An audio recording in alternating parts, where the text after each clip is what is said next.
Bonjour à tous. Aujourd'hui, je vais vous parler des différents supports d'enregistrement possibles pour utiliser dans une Tesla par rapport à la Dashcam et au mode Sentinelle. Dans les Tesla, on a beaucoup de caméras devant, à l'arrière et sur les côtés. On en a deux sur les côtés qui nous permettent à la fois pour le mode Sentinelle, qui est un mode de surveillance qu'on laisse la voiture stationnée, et le mode Dashcam qui pilote la voiture, qui enregistre les images de la voiture. Et vous voyez que ce qui peut arriver, c'est qu'on peut avoir des bugs comme ça. Donc ça m'est arrivé il y a quelques jours. Donc il a fallu que je fasse un reboot. On laisse appuyer sur les deux boutons ici 3 secondes et ça reboot. Donc ce qui peut se passer, c'est que le support d'enregistrement peut être pas tout à fait fiable. Donc là on voit que la prise USB qui est utilisée, c'est celle qui est dans la boîte à gants. Donc en fait, Tesla nous fournit une clé USB comme ceci, qui est d'ailleurs très jolie. Alors avant, s'il fournissait une 64 Go, là vous voyez qu'on a une 128 Go en USB 3.1, donc qui est plutôt sympathique. Après, c'est pas le support qui est le plus fiable au niveau physique. Parce qu'en fait, en roulant, on peut enregistrer en cliquant sur le bouton ici, ou sinon en appuyant sur le klaxon, on peut enregistrer les caméras en fait, puis on les retrouve sur des fichiers vidéo dans notre support d'enregistrement. Et puis quand on sort de la voiture, on la laisse essentiellement, on peut utiliser le mode Sentinelle, qu'on peut aussi enclencher depuis l'appli sur le téléphone portable. Et ça va enregistrer aussi quand il y aura des événements, des gens qui vont venir contre la voiture, qui vont passer devant, de côté, derrière, voilà. C'est une fonction aussi qui consomme un petit peu de batterie.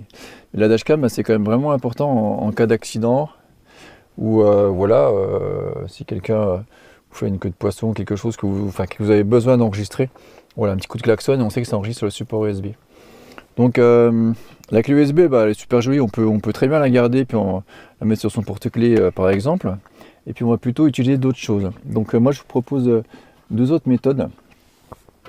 Donc soit par exemple on peut utiliser ici, ça c'est un lecteur de carte micro-USB qui est tout petit, et puis avec on va se mettre une carte micro-SD.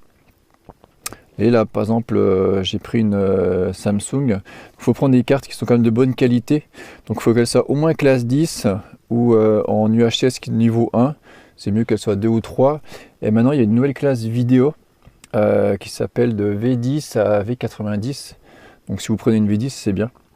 Il faut qu'il y ait quand même, voilà, qu'elle supporte beaucoup de débit pour que l'image soit fluide et de meilleure qualité, et surtout plus fiable. Donc ça, la petite micro USB, on la met là-dedans, dans le lecteur, et on vient mettre le lecteur ici. Donc vous voyez, ça prend pas de place, donc ça c'est pas mal. Donc au niveau coût, on est sur une dizaine d'euros pour le lecteur. Et puis après la carte, suivant la capacité, donc ça nous fait moins de 50 euros pour une capacité entre 128 et 250 Go. Après moi ce que j'utilise, c'est autre chose, c'est ça, c'est un câble SATA avec un disque dur SSD. Donc les disques durs qui sont non mécaniques, dedans c'est des puces mémoire. C'est beaucoup plus rapide et c'est très fiable, et surtout on a des plus grosses capacités. Donc là dans la voiture on peut mettre 120, 256, 500 Go, voire 1 Tera. Moi j'utilise, je vous mettrai les liens en description. Après je vous mettrai les liens vers Amazon, mais c'est des choses qu'on peut acheter n'importe où, chez Darty, à la Fnac, même en supermarché. Donc là moi j'ai mis simplement un 120 Go parce que c'est un SSD que j'avais en récupération quand j'ai changé sur mon ordinateur. Le petit adaptateur, donc SATA vers USB. Donc ça on va simplement le brancher ici. Hop, dans le bon sens. Voilà. Et puis ça va nous faire un support qui est plus fiable. Vous voyez là ça m'a activé l'enregistrement. Donc en fait on peut le formater, il faut le formater en exFAT au format, et puis il faut faire un dossier qui s'appelle Dashcam. Sinon on peut le faire depuis ici. Donc vous voyez, moi j'ai activé pour que depuis mon appli mobile je puisse voir le mode Sentinelle. J'ai activé aussi qu'avec klaxon ça m'active un enregistrement. Et là je vais directement formater. Là je formate mon SSD. Alors, ça prend pas beaucoup de temps. Et là il sera prêt à enregistrer. Donc ce que je vais faire, c'est que je vous mettrai donc là on a vu qu'il a débugué, simplement c'est comme il vient de formater, il trouve rien dessus. Donc je vous mettrai des petits enregistrements à la fin de la vidéo pour que vous voyez un petit peu la qualité. Donc en fait ça enregistre plusieurs vidéos. Pour chaque séquence ça enregistre 4 vidéos. La vidéo de l'avant, la vidéo à l'arrière et celle sur le côté. Voilà. Donc je vous ai mis tous les liens dans la description si ça vous intéresse.